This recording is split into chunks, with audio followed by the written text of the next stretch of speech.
నమస్తే. సార్ చిరంజీవి గారి చిన్నల్లుడు, మాజీ చిన్నల్లుడు చనిపోయారు అని చెప్పేసి వార్త రావడం చూస్తున్నాం సార్. మరి ఏం జరిగింది? అతని డీటెయిల్స్ ఏంటి సార్? యాహ్! చిరంజీవి చిన్న కూతురు శ్రీజ, ఆ అమ్మాయి లవ్ చేసి అప్పట్లో పెద్ద సంచలనమైంది.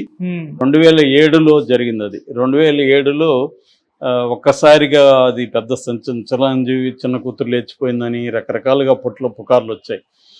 అప్పట్లో పవన్ కళ్యాణ్ నుంచి కూడా ప్రమాదం అని చెప్పి శ్రీజ, తను అప్పట్లో ఆమె పెళ్లి చేసుకున్న అతని పేరు శిరీష్ భరద్వాజ్.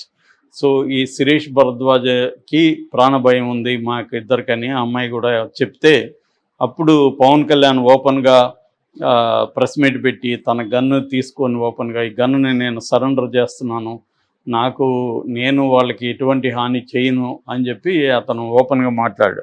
అప్పట్లో అది పెద్ద సంచలనమైంది. ఎందుకంటే చిరంజీవి ఫ్యామిలీలో ఇలా జరగడం ఇది రెండవసారి. అంతకుముందేమో ఉదయ్ కిరణ్ ఎపిసోడ్ జరిగింది. ఉదయ్ కిరణ్తో పెద్ద కూతురికి నిశ్చితార్థం కూడా అయింది. దాని తర్వాత అది క్యాన్సిల్ అయిపోవడం, ఈ గొడవలన్నీ జరిగాయి. అందువల్ల ఇదేమో ఇంకా అదన్నా పద్ధతిగా జరిగింది. అది వాళ్ళు వద్దనుకున్నారు, ఉదయ్ కిరణ్తో క్యాన్సిల్ చేసుకున్నారు. అది కామన్, అదేం పెద్ద విషయం కాదు. కానీ ఇది చిరంజీవి చిన్న కూతురు ఇంట్లో నుంచి వెళ్ళిపోయి వాళ్ళ పెద్దవాళ్ళకి తెలియకుండా ఎదిరించి పెళ్లి చేసుకుందనేది పెద్ద ఎత్తున వచ్చింది. అయితే ఇక్కడ మనం ఖచ్చితంగా చిరంజీవిని అప్రిషియేట్ చేయాలి. ఈ విషయంలో ఆయన బాధను అర్థం చేసుకోవచ్చు. ఎవరైనా కన్న తండ్రి తన కూతురు తన మాట వినకుండా ఎవరినో పెళ్లి చేసుకునింది, ఆ వ్యక్తి ఈ అమ్మాయికి భర్త అయ్యే అర్హతలు ఏమాత్రం లేవు అని తను నమ్ముతున్నాడు. ఇవన్నీ కామన్, ఎవరికైనా, ఎనీ తండ్రి ఏ ఫాదర్కైనా ఉన్న ఇదే. అలాగే చిరంజీవి బాధపడ్డాడు తప్ప దాని మీద వాళ్ళ మీద ప్రతీకారం తీర్చుకోవడానికో ఇంకోటి చేయలే. అదే మనకి మోహన్ బాబు కూడా ఇదే విధంగా కూతురు మంచులక్ష్మి వెళ్ళి ఉన్నలో చేసినప్పుడు వాళ్ళని డీల్ చేసి చాలా రఫ్గా డీల్ చేశాడు, బెదిరించాడు, ఇవన్నీ చెబుతారు. కానీ చిరంజీవి అవేం చేయలేదు. వాళ్ళ మానానికి వాళ్ళని వదిలేద్దాం అనుకున్నాడు. తర్వాత వాళ్ళకి ఒక కూతురు కూడా పుట్టింది. అయితే చిరంజీవి భయపడినట్టుగానే ఆ అమ్మాయి అతనితో సరిగ్గా లేకపోయింది.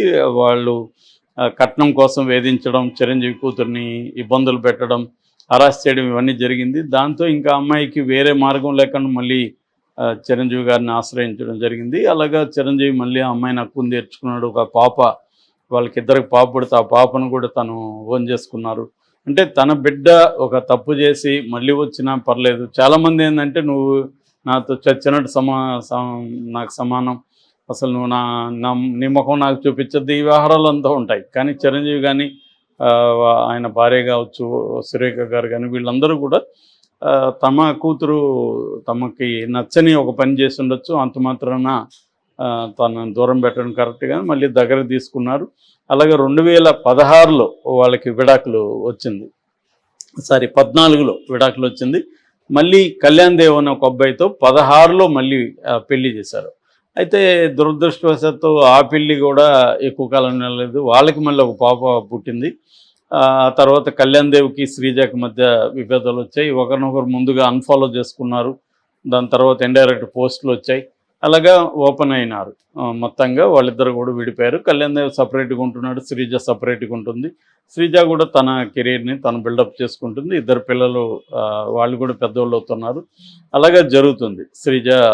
మధ్యలో కూడా శ్రీజ 3వ పెళ్లి కూడా చేసుకోబోతున్నారు. ఇవాళ అర్బన్ సమాజంలో ఒక రకమైన దీంట్లో, ఇండియాలో కూడా ఇవన్నీ కామనే. అమ్మాయిలు కూడా 3 పెళ్ళిళ్ళు 4 పెళ్ళిళ్ళు చూసుకుంటున్నారు, అబ్బాయిలు చేసుకుంటున్నారు, ఇవన్నీ కామనే. కాకపోతే ఇక్కడ ఒక సెలబ్రిటీ ఫ్యామిలీలో జరగడం వల్ల కొంత ఆర్డ్గా అనిపిస్తుంది. ఇదేంది చిరంజీవి ఫ్యామిలీ లాగా ఉంది, నాగబాబు కూతురు నిహారిక కూడా విడాకులు ఇచ్చింది, ఇవన్నీ చర్చలు నడుస్తున్నాయి. ఏదేమైనా వాళ్ళ ప్రైవేట్ జీవితాల గురించి మనం కామెంట్ చేయకూడదు, అది వాళ్ళ ఇష్టం. ఎందుకంటే విడిపోవడం కూడా అంత ఈజీ ఏం కాదు. ఇవాళ ఉన్న పరిస్థితులు ఎంతో ఇబ్బంది అయితే కానీ విడిపోరు. అది వాళ్ళ ప్రాబ్లం, దాన్ని మనం చర్చించాల్సిన అవసరం లేదు.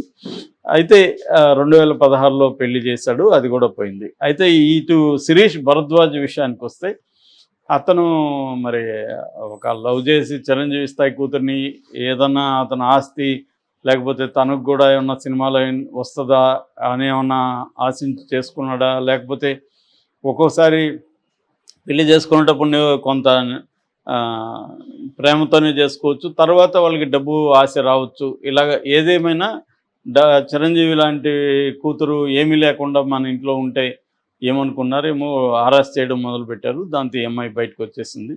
దాని తర్వాత ఆ అబ్బాయి కొద్ది రోజులు ఆ అబ్బాయి న్యూస్ లేదు. తర్వాత బీజేపీలో చేరాడనేది వార్తలొచ్చాయి. బీజేపీలో చేరాడు, బీజేపీలో పనిచేస్తున్నాడు అనేది వార్తలొచ్చాయి. ఆ తర్వాత 2019లో హైదరాబాదులో ఉంటున్న డాక్టర్ ఒక అమ్మాయిని అతను పెళ్లి చేసుకున్నట్టు వార్తలొచ్చింది. ఆ అమ్మాయి పేరు రెహానా, డాక్టర్‌గా పనిచేస్తుంది. అప్పుడు 2019లో అంటే ఈ అమ్మాయికి రెండో పెళ్లి అయిన కళ్యాణ్ దేవ్‌తో పెళ్లి అయిన 3 ఏళ్లకి ఈ శిరీష్ భరద్వాజ్ పెళ్లి చేసుకున్నాడు. డాక్టర్ రెహానా అనే ఒక హైదరాబాద్ బేస్డ్ ఓకే. అమ్మాయిని. సో పెళ్లి చేసుకున్నాక పెద్దగా అతని గురించి ఎక్కడ వార్తలు రాలేదు. అతను ఏమయ్యాడు ఏంటనేది పెద్దగా, అతను కూడా బీజేపీలో కూడా పెద్దగా యాక్టివ్గా లేడు. అందుకని అతని మీద ఎక్కడ వార్తలు కూడా లేవు. అతను పెద్ద సోషల్ మీడియాలో కూడా యాక్టివ్గా ఉండడం కానీ, లేకపోతే శ్రీజ గురించి ఏదో కామెంట్లు చేయడం కానీ అవన్నీ అతను కూడా చేయలేదు. అందువల్ల వార్తలు రాలేదు. అయితే ఇప్పుడు సడన్గా అతను చనిపోయాడని వార్త ఇందాక వైరల్ అయింది. అదేంటంటే అతనికి లంగ్స్ ప్రాబ్లం ఉంది. లంగ్స్ వ్యాధితో అతను ఎప్పటి నుంచో బాధపడుతున్నాడు. సో దానివల్ల లంగ్స్ ఫెయిల్యూర్ వల్ల అతను చనిపోయాడని చెప్తున్నాడు. మేబీ కోవిడ్ ఎఫెక్ట్ కూడా అయ్యుండొచ్చు అని కూడా అంచనాలు ఉన్నాయి. ఎందుకంటే కోవిడ్ అతనికి వచ్చినప్పుడు లంగ్స్ ఎఫెక్ట్ అయినాయి. దాని తర్వాత పోస్ట్ కోవిడ్ సిమ్టమ్స్ కూడా అతనికి ఉన్నాయి. సో దాని నుంచి అతనికి ప్రాపర్ ట్రీట్మెంట్ అనేది అందలేదని చెప్తున్నారు. సో మేబీ కోవిడ్ బాధితులు ఇతను కూడా ఒకటి కావచ్చు. సో ఆల్రెడీ వీక్గా ఉన్న వాళ్ళకి కోవిడ్ వచ్చిన తర్వాత కూడా చాలామంది మనం చూస్తున్నాము చనిపోతున్నారు. కోవిడ్ ఒకటి, దాని తర్వాత ఈవెన్ వ్యాక్సిన్ వల్ల కూడా ప్రాబ్లమ్స్ ఉన్నాయని మనకి ఇప్పుడు అనేక పరిశోధనలు వచ్చి దాని మీద కేసులు కూడా సుప్రీంకోర్టు వరకు కోవిషీల్డ్ మీద, కోవాక్సిన్ మీద, రెండింటి మీద కూడా సుప్రీంకోర్టులో కూడా కేసులు ఉన్నాయి. అంటే బాగా హెల్తీగా ఉన్న వాళ్ళు కూడా సడన్గా కార్డియాక్ అరెస్ట్ రావడం, హార్ట్ అటాక్ రావడం, చనిపోవడం అనేది చూస్తున్నాం. అంటే ఆ మధ్య షాపులో నిలబడి ఏదో మెడికల్ షాపులో మెడిసిన్స్ అందిస్తూ కుప్పగొల్లి అక్కడే చనిపోయాడు. అలాగా చాలాసార్లు సడన్ అనమాట, అసలు ఏమాత్రం గ్యాప్ లేకుండా చనిపోయిన కేసులు చాలా చూస్తున్నాం. పునీత్ రాజ్కుమార్ లాంటి వాళ్ళు కూడా చనిపోయారు. సో అటువంటి ఒక పోస్ట్ కోవిడ్ కాంప్లికేషన్స్తో ఈ శిరీష్ భరద్వాజ్ చనిపోయాడా లేదా అనేది తెలియాలి. ఏదేమైనా లంగ్స్ అనేది ప్రధాన కారణం చెప్తున్నారు. వాళ్ళ భార్య కూడా డాక్టరే కాబట్టి ఆమె కూడా శాయశక్తులా ట్రై చేసింది, కానీ అతన్ని కాపాడుకోలేకపోయింది అంటున్నారు. ఇది చిరంజీవి చిన్నల్లుడు కాబట్టి ఇది వైరల్ అయింది న్యూస్.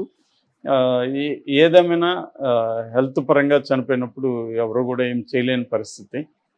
అయితే చిరంజీవి కానీ వాళ్ళ ఫ్యామిలీ కానీ దీని మీద కామెంట్ చేయడానికి ఎవరు కూడా రెడీగా లేరు. ఎందుకంటే అది అయిపోయిన ఇష్యూ, వాళ్ళకి సంబంధం కూడా లేదు. సో వాళ్ళు దీని మీద ఏం కామెంట్ చేస్తారు. సో అంటే చూడాల్సింది. ఏదేమైనా విషాదకరం. నిజానికి శ్రీజ పెద్ద కూతురికి తండ్రి కోల్పోవడం అనేది కూడా చిరంజీవి ఫ్యామిలీకి కూడా అది ఇబ్బంది. ఎందుకంటే పిల్లలకి, ముఖ్యంగా ఆడపిల్లలకి తండ్రి చాలా ఇంపార్టెంట్. సో అది కోల్పోవడం అనేది ఖచ్చితంగా చిరంజీవి కుటుంబానికి కూడా అది బాధాకరం. Okay sir, thank you so much.